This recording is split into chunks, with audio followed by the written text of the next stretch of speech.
Hello guys, જય શ્રી કૃષ્ણ. કેમ છો? આજે આપણે બનાવીશું ભાજી પાઉં.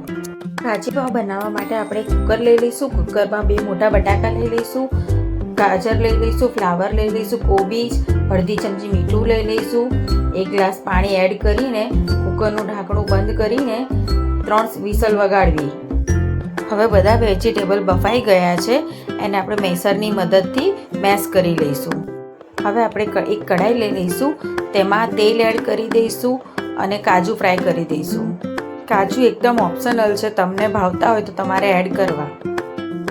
હવે આપણે ઝીણી સમારેલી ડુંગળી એડ કરીશું. 2 ચમચી બટર એડ કરીશું. ડુંગળી સંતળાઈ જાય પછી આદુ લસણની પેસ્ટ આપણે એડ કરી દઈશું. ઝીણા સમારેલા ટામેટા, ઝીણા સમારેલા કેપ્સિકમ એ પણ એડ કરી દેવાનું. બધા બેઝિક મસાલા એડ કર્યા પછી 1 મોટી ચમચી ભાજી પાઉં મસાલો એડ કરી દેવો. અડધો ગ્લાસ પાણી એડ કરવું. પાણી ઉકળી ગયા પછી મેશ કરેલું જે આપણા વેજીટેબલ હતા એ એડ કરી દેવા. વેજીટેબલ એડ કર્યા પછી બધું બરાબર હલાવીને 5 મિનિટ માટે ઉકળવા દેવું. બધું બરાબર મિક્સ થઈ ગયું છે. હવે આપણા ભાજી પાઉં બનીને રેડી થઈ ગયા છે. હવે તેમાં આપણે અડધું લીંબુ નીચોવી દઈશું અને આપણે જે ફ્રાય કરીને રાખ્યા હતા કાજુ તે પણ એડ કરી દઈશું. હવે આપણા ભાજી પાઉં રેડી છે. આપણે એના પર ગાર્નિશિંગ માટે કોથમીર એડ કરી દઈશું.